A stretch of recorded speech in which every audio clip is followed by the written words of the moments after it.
Welcome back. But before we continue with the program, we are delighted to be joined from Easton, Pennsylvania, via telephone link-up by the one and only Larry Holmes, a former world heavyweight champion and International Hall of Fame inductee. Good afternoon, Larry Holmes. Hello, how are you? I am hugely terrific. I have to say frankly that I am profoundly honored and exceedingly humbled to host you for the first time on Straight Talk Africa.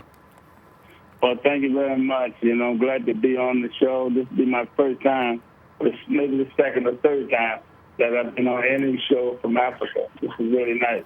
You're most welcome. We hope that one of these days you will grace this Studio 52 here in Washington, D.C. What about that? That sounds even better. That's closer to me. You're most welcome. Talk to me, Larry. What was your immediate reaction when you got the news that the greatest had passed away? Well, I kind of expected because, a few months ago I was down there in Louisville with him, and he didn't look too good. And I said to my wife, I don't know about that. I said, I don't think he got too much longer. I said, he don't look good because he didn't talk. He just sat there, just stared. And, I was, worried, and I didn't want to go back and see him again. But I went back and see him again. He was still the same, doing the same thing. So, but I kind of expected. But one of the things about it hurt me. It hurt me because not only he was a friend of mine, but I think he was one of the greatest fighters ever lived in this world. Very interesting. You happen to be one of the elite 5 boxers that, in fact, defeated at one time Muhammad Ali. But yet again, you happen perhaps to be a very unique individual, given that you were his former sparring partner, lasting about 4 years, a friend, and of course, eventually a world heavyweight champion. What was it like to fight Muhammad Ali? It wasn't a good pleasure fighting Muhammad because, he was my friend and he was my boss.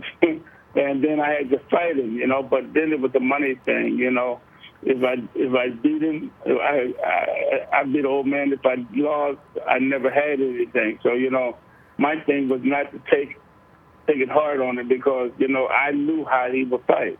And I knew that I could beat him. So I don't want to hurt Muhammad Ali because he is my friend. And so when we fought, I told him, don't get hurt. Just don't go crazy out there. I said, I don't want to hurt nobody. I don't want you to be hurt. And, he told me, shut up and fight, And I did what I had to do without hurting him, I think. I don't think I hurt him. And, we remained friends because right after the fight, I went back to his dressing room and I told him, I gave him a hug and told him I love him. And he said, if you love me, why you beat me up like that, man? So, he was a great man, and he wasn't angry with me or nothing like that because it was about the money. He got $10 million, and, back then, that was a lot of money, So he was happy, and we remained friends even after the fight. Any particular reason, Larry, why you cried after the bout? You don't seem really to have enjoyed the fight. I don't enjoy the fight. He was my friend. He was my boss. You know what I mean? He was a guy that helped teach me how to fight. I mean, when I first went with him in 1971, I was just an amateur. I was learning how to fight. And he gave me the opportunity to come to his camp and work out with him, and learn from him. He gave me that opportunity. When I worked out with Muhammad Ali for the very first time, we went to Reading, Pennsylvania. He gave me gloves and shoes, everything to box with, and he gave me the opportunity to box. And when he boxed with me, of course, he gave me the black eye, right? He gave me the black eye, and I loved it. And I said, it's okay. He wanted to put ice on my eye, and I won't let him put ice because why? I said, because I'm showing this off. Muhammad Ali hit me in my eye. I said, this is nice. I can show it off. And, he told me I was crazy, put the ice, but I never put ice. And then when I got home, I bragged about Muhammad Ali boxing me and giving me a black eye. It was a brag. I bragged about it. Now, knowing him the way you did, and of course you have to be one of the few very unique individuals that do that, do you sincerely feel, do you sincerely think that it was necessary for Muhammad Ali to fight the last two fights? I'm talking about yours and the one of Trevor Babbitt in the Bahamas. Yeah, well, Trevor Babbitt, he didn't need to fight, but what it was about was the money. It was about the money with Ali. He started fighting for money after he couldn't beat me. He just said, I'll take a fight with money. And I didn't like that fight. I didn't think he should have took it. But again, you can't tell people what to do because, you know, the man, when I do tell him that he's the champ, I said, shut up. He can do what he want to do, so I don't say anything. Well, if he was the champ, in my opinion, he was always going to be the champ. So, you know, the Babbitt fight, the Trevor Babbitt fight, Trevor Babbitt didn't fight the Ali that I fought. If he did, he would have got beat. Well, given that you, again, happen to be one of the few people that interacted with him in a very special manner, what is it that during that experience, really, that you learned? What did you learn from him, and what did that interaction mean to you? Hey, listen, I got the best jab in boxing. I had the best jab in boxing because of Muhammad Ali, because I tried to keep up with him. And when he threw the jab, I want to throw the jab. I want to beat him to the jab because everybody knew how Ali was. Everybody knew that he was a good jabber. He always jabbed right-hand combination. And I wanted to be like that, so I worked on that to beat him to the jab. And that's why I lasted so long in boxing, because I had a good jab. Everybody had to worry about the Larry Holmes jab. And then when they worried about the Larry Holmes jab, then they had to worry about the right. And so they couldn't do both. And I was able to win the fight. What was it like being with him in Zaire back in 1974? I'm talking about the Rumble in the jungle. In the jungle. I was there with him. I was there with Muhammad Ali with the Rumble in the jungle in Zaire.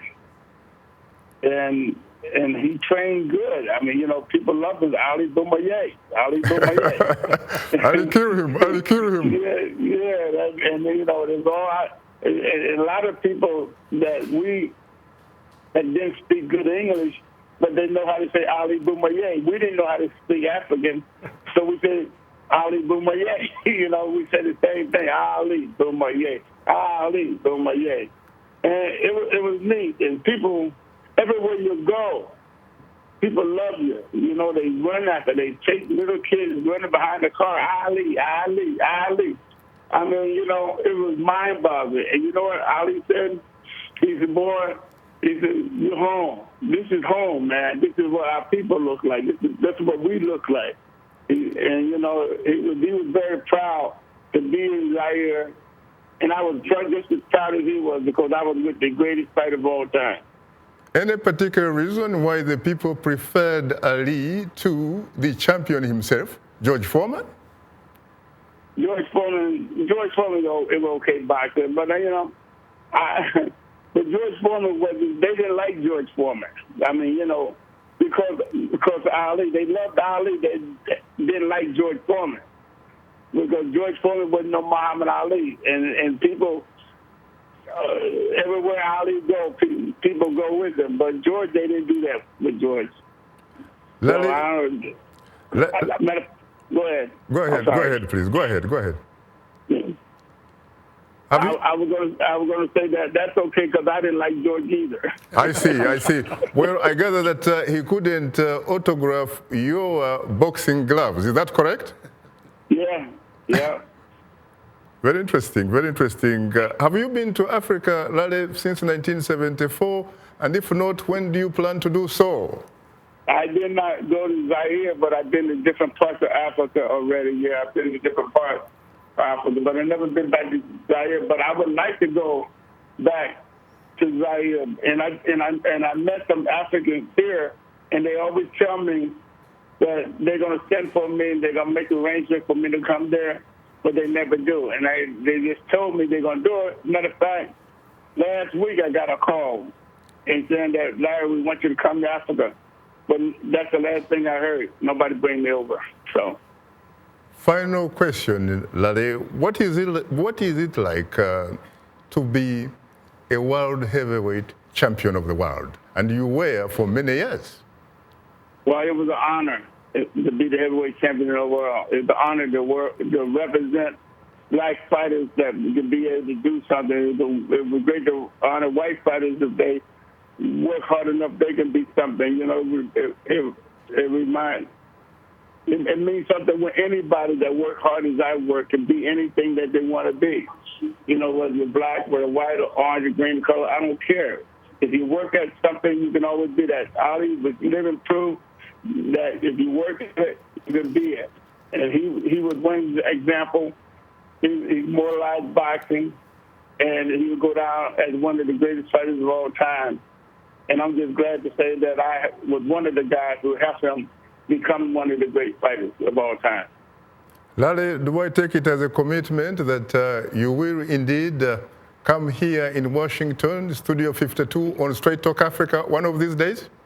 Yeah, I'm hoping that I will do that. Thank you very much. I think we should be able to arrange that and talk about going on a trip to the motherland, Africa. Yeah. Okay. Thank you very much, sir.